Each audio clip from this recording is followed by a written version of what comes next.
दोस्तों खैर मकदम है आपका हमारे इस यूट्यूब चैनल पर। उम्मीद करता हूं कि आप खैरियत से होंगे। और मुझे बाबा साहब अम्बेडकर का वो लाइन याद आ रही जो उन्होंने कहा था, और कहा था कि जिस समाज का अपना राजनीतिक नेतृत्व नहीं होता है वो समाज इंसाफ के लिए दर दर भटकता रहता है। आपको संविधान से मिला जो अधिकार आपको है वो आपको समझना चाहिए।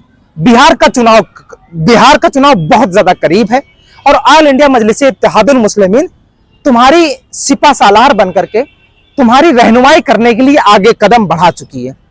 पिछली बार आपने 5 विधायक दिए थे 20 में से, एक बहुत बड़ी कामयाबी थी। लेकिन अफसोस बदकिस्मती से कि 4 विधायक जो हैं वो कौम के दलाल निकले और अपनी दलाली का सबूत आरजेडी में जाकर के दे दिया। अब उससे बड़े कमाल की बात बता दूं, देखिए मुसलमानों, मैंने आप बाबा साहब अंबेडकर की वो बात को कोट किया है कि जिस समाज का अपना राजनीतिक नेतृत्व नहीं होता है वो समाज जो है इंसाफ के लिए दर दर भटकता है। अब यकीन ना हो तो मुसलमानों को देख लो मुसलमानों को, उनकी मस्जिदें गिराई जा रही हैं, उसकी मस्जिदों पर उंगलियां उठाई जा रही हैं, उनके हिजाब को, उनकी टोपी को कटघरे में रखा जा रहा है, उनके शरीयत में मुदाखलत हो रही है, उनको संविधान से मिला हक भी उनसे छीना जा रहा है। लेकिन मुसलमान जो है कुछ नहीं कर सकता है क्योंकि उनका राजनीतिक नेतृत्व नहीं है। राजनीतिक इंसाफ, जब तक राजनीतिक क़यादत मतलब आपकी पॉलिटिकल पावर, आपकी पॉलिटिकल लीडरशिप मजबूत नहीं होगी तो फिर आप किससे इंसाफ की गुहार लगाएंगे? कौन होगा? एक मौजूदा मुख्यमंत्री सदन में खड़े होकर के उर्दू के आड़ में कटमुल्ला कह रहा है और मौलवी मुल्लागिरी नहीं चलेगी।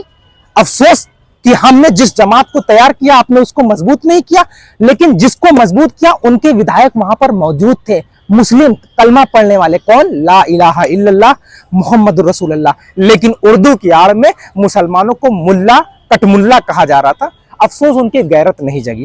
कोई बात नहीं, ठीक है, राजनीति करना चलिए करिए, लेकिन मैं तुमको फिर से कह रहा हूं कि मुसलमानों अपने अधिकार को पहचानो। याद है ना, मुरादाबाद की गलियों में तुम्हारे खून के धब्बे इस बात की गवाही दे रहे हैं कि तुम मारे गए थे, तुम कुचले गए, तुम दबाए गए, तुमने संघर्ष किया। अरे याद नहीं तुम्हें? तो 2002 का दंगा याद है?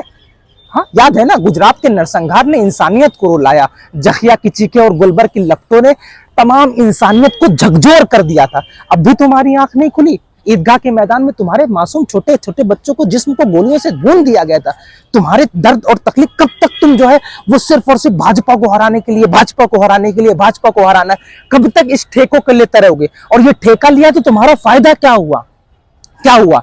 आज तुम्हारी मॉब लिंचिंग रुकी? नहीं रुकी। तुम्हारी मस्जिदों पर हमले और ज्यादा हो गए हैं, और ज्यादा। तुम्हारी शरीयत पर ऐरा गैरा नत्थु कहरा तुम्हारे रसूल की शान में आकर के गुस्ताखिया कर दे रहा।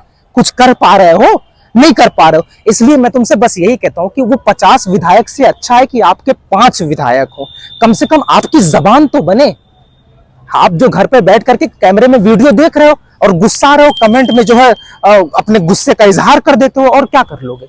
बेहतर है कि ये सबको खत्म करके अपनी पॉलिटिकल पावर को मजबूत किया जाए कि जब कोई भी व्यक्ति मुसलमानों के नाम पर मुसलमानों को गालियां देने का काम करे तो वो जिनको आपने अपना कीमती वोट दे करके उनको वहां तक पहुंचाया है वो उससे लड़ने का काम करे, उसके सामने खड़े रहे चट्टान की तरीके। खैर आने वाला वक्त बिहार में है। बिहार में एमआईएम बहुत मजबूती के साथ चुनाव लड़ेगी। असदुद्दीन ओवैसी साहब की क़यादत में बिहार ही एक ऐसा है, खास करके मैं बिहार के मुसलमानों से आपसे गुजारिश करना चाहता हूं कि बिहार ही एक ऐसा था जहां पर आपने असदुद्दीन ओवैसी के चेहरे पर मुस्कान को और बढ़ा दिया था, आपने उदास नहीं किया था। आने वाला वक्त यही है कि भैया देखो, टोपी भी पहनाई जाएगी और टोपी भी पहनी जाएगी। न टोपी पहनना है न टोपी पहनाना है। हमको सिर्फ अपनी सियासी जमात को मजबूत करना है। लगभग अभी सूत्रों के मुताबिक 70 सीटों पर एमआईएम चुनाव लड़ेगी।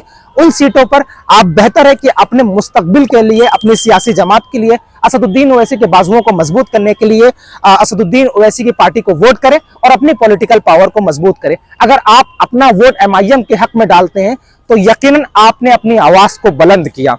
अगर आपने असदुद्दीन ओवैसी को अपना रहनुमा माना और अपने वोट का इस्तेमाल किया तो आपने मजलूम के साथ और जालिम के खिलाफ नजर आए। आप वो इस चीज की गवाही होगी। अगर आप असदुद्दीन ओवैसी के साथ नजर आए तो यकीन जो मुसलमानों की मॉब लिंचिंग हो रही है, मुसलमानों की शरीयत में मुदाखलत हो रही है, उन सब के खिलाफ जो है, जालिम के खिलाफ आप नजर आएंगे। अगर आप चाहते हैं कि आप जालिम के खिलाफ जालिम के साथ ना हो तो फिर असदुद्दीन ओवैसी के साथ नजर आइए, मुस्लिम क़यादत को मजबूत कीजिए। बिहार में अख्तरुल ईमान साहब की सदारत में चुनाव लड़ा जाएगा, आदिल हसन साहब भी लड़ सकते हैं चुनाव, इंजीनियर आफ्ताब साहब भी चुनाव लड़ सकते हैं। ये तमाम लोग जो है ऑल इंडिया मजलिस इत्तेहादुल मुस्लिमीन के टिकट पर चुनाव लड़ सकते हैं। और जो लोग ने हमें गद्दारी की थी उनको अपना कीमती वोट देकर के बताइएगा कि हम जो है गद्दार को अब नहीं पसंद करेंगे, बल्कि एमआईएम की जमात को मजबूत करेंगे और अपनी ताकत को मजबूत करेंगे। खैर, मेरे यूट्यूब चैनल को सब्सक्राइब कीजिएगा और वीडियो शेयर कीजिएगा।